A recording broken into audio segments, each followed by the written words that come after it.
Full disclosure, I avoided Blue Beetle due to one line in the trailer, and that being Batman is a fascist. To me, it was no different than when in the Titans trailer they had Robin, played or Dick Grayson's Robin, say F Batman. These are things you ought not to say about Batman in your universe, whether it's TV, movie, comics, whatever. People know and have love for Batman. So to be having, whether it is Dick Grayson or other characters, talk badly about him, that's a big no-go for me. So I've never watched Titans, and I did not give Blue Beetle my money when it was in theaters. I waited for it to come out where I could watch it at home, and I did. And after the open rolls, I will break it down, my review, the current critique of Blue Beetle from the DC universe.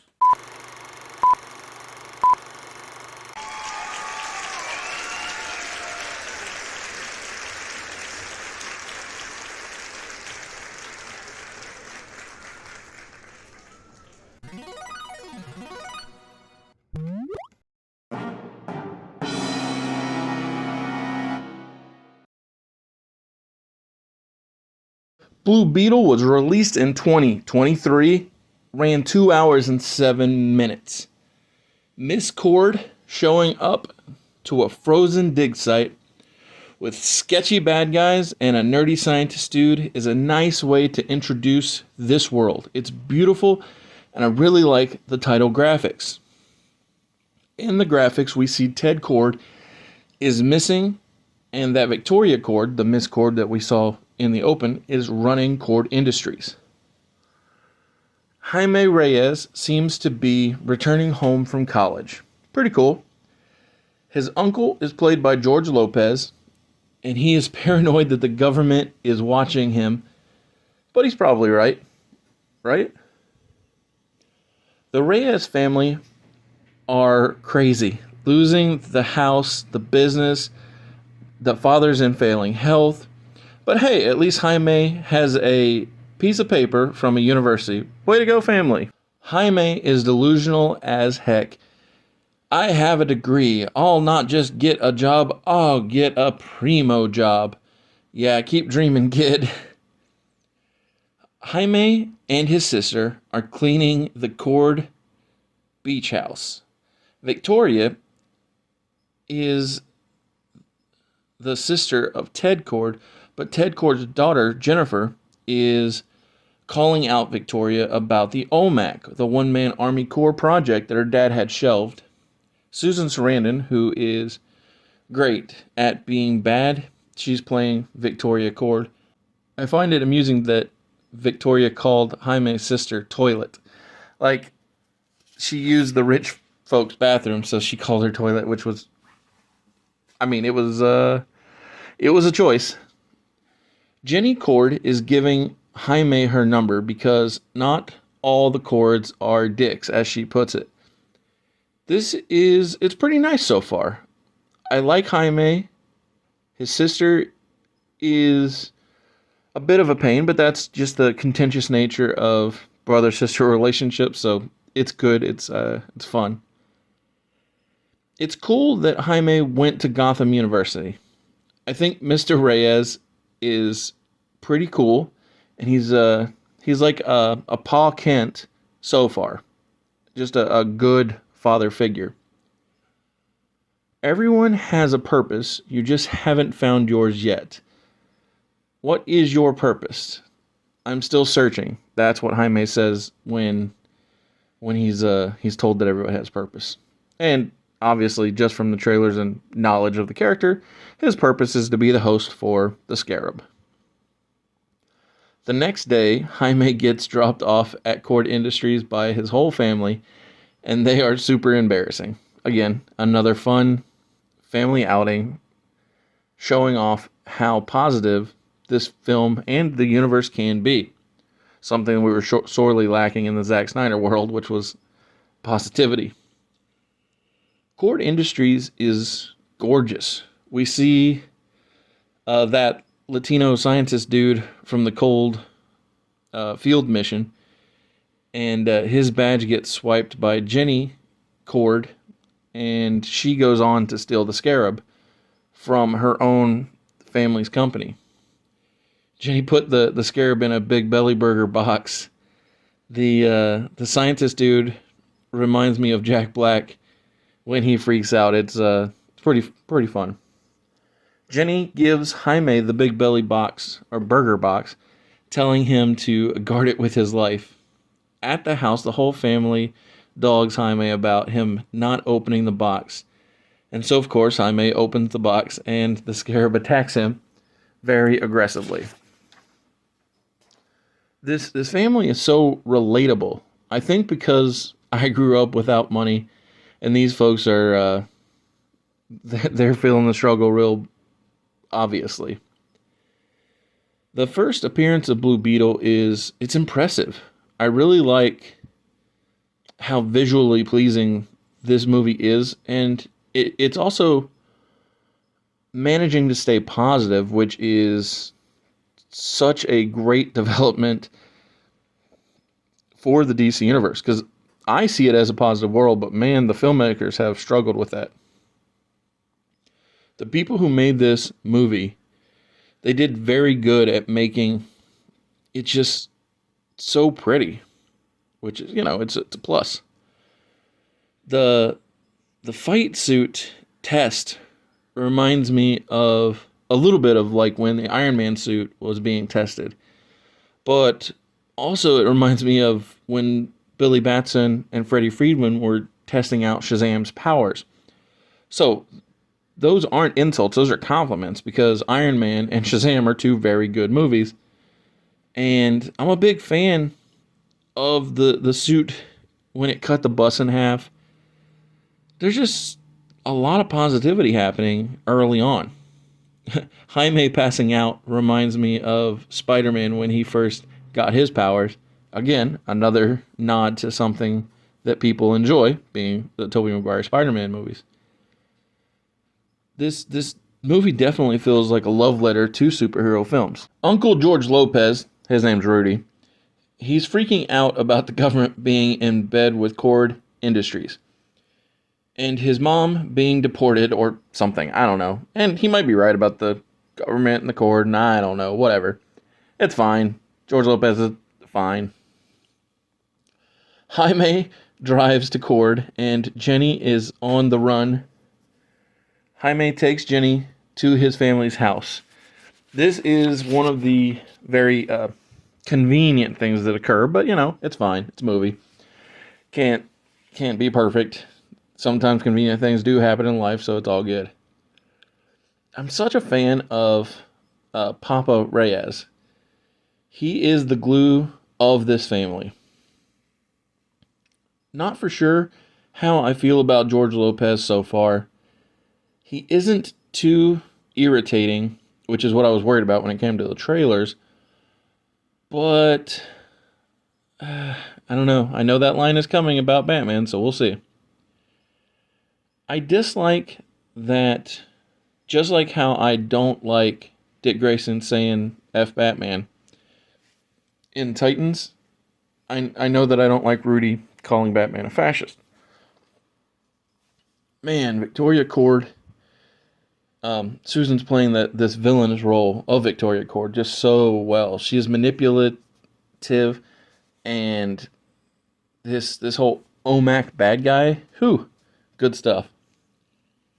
I really enjoy the suit protecting Jaime, and the OMAC being a bad guy. It feels strange to me because I'm pretty sure I've read multiple comics where OMAC is the good guy, but maybe he'll get a babyface turn either in this film or down the line. Permission to take over host was a great line from the Scarab to Jaime, asking permission to use his body to basically kick the OMACs behind. Warning, host concussion detected. This movie is doing great work, and it's just a way to go, Rudy and Jenny Cord, for the save. Before we return to the review, it's time to talk about why this channel exists. It's because I, Oz, from the channel Mr. Super Oz, I wrote a 68-page graphic novel called Everlasting Survivors. Volume 1 is all day long. If you follow the link in the description of this video, you can get yourself the story, the 68-page story, posters, hats, shirts, all kinds of fun things. Back to the review. I really like the Cord estate, like the gate outside of the Cord estate. One day I plan on having an Oz estate, like a gate out front. Beautiful place, this lab of Ted Cord's. Oh no, this is the dumb scene from the trailer where Rudy calls Batman a fascist. For no reason at all, really. Oh, nice. The Scarab heals Jaime from his injuries. I like that. Jenny breaks down, telling Jaime about her mom, who died when she was 6, and she explains how her dad got lost in his work. I get big Star Wars feelings when Cord Industries goes to attack the Reyes family.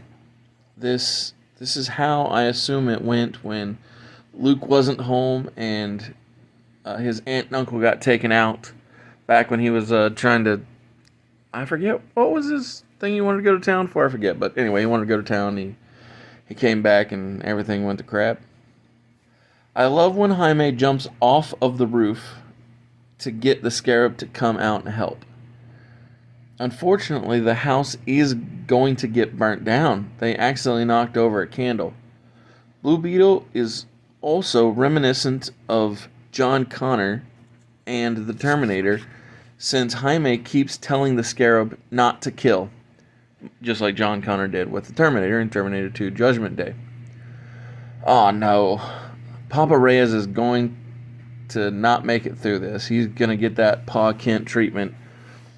All the power in the universe and Jaime can't save his father. Not good.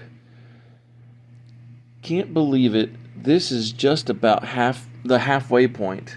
And other than that one scene that I already knew I wasn't going to like, I'm a big fan of this movie.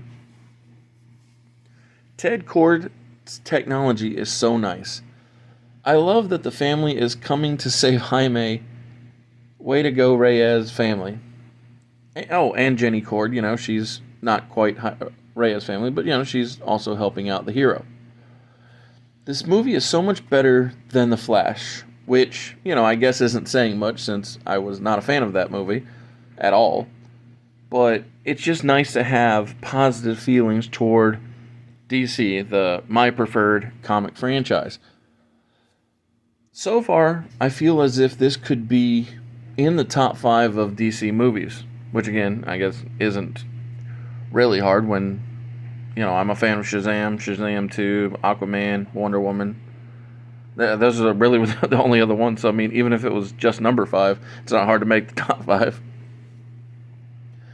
Ted Cord's Bug is awesome, his ship that is called Bug. Not a fan of the bug farting.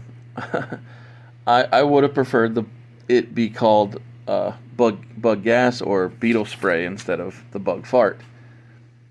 It's basically irrelevant though, so not really, just a little nitpicking there, or here and there. The device transferring the Blue Beetle powers reminds me of the Syndrome technology from the Incredibles movie. Again, this thing just feels like, this movie feels like it was made by people that love superhero content.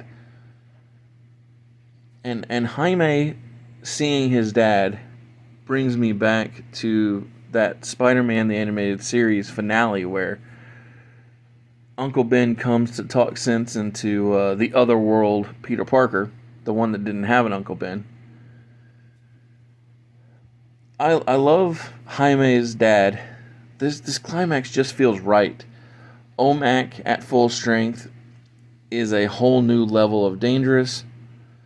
I believe this is possibly my favorite DC movie or just behind Shazam, because Shazam was a really good one. The Jaime's grandmother, she's funny. I think they call her Nana. And Jaime's mama, she's good at this. They're just, the whole family just comes together. To me, Blue Beetle gets a 6 out of 5 stars. It's spectacular.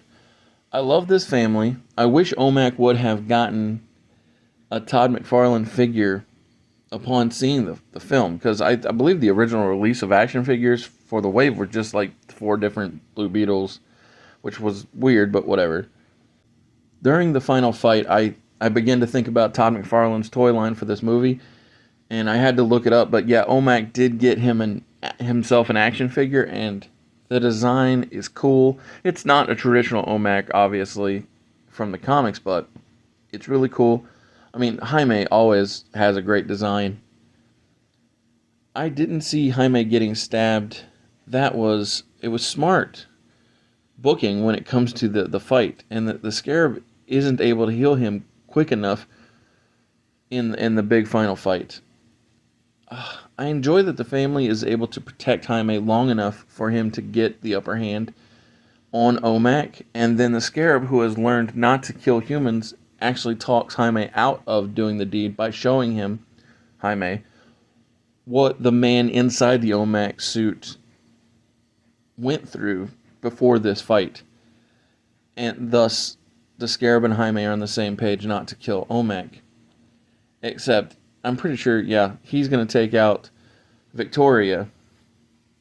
And, yeah, the whole thing is just, it's spectacular. I'm proud of Jenny Cord for stopping Victoria Cord. The freaking post-credit scene where you see that Ted Cord made it, like he's lost but he's not dead. Oh, I look forward to seeing how James Gunn treats Blue Beetle number 2. And I mean, to me, the easiest solution: bring in Ted Cord and Booster Gold, do some awesome stuff, do some timey-wimey stuff, if you will, and it'll be a good time. Thank you for tuning in to this current critique, and come back Tuesday and Thursday for trivia. See you Friday for another long form video. Later.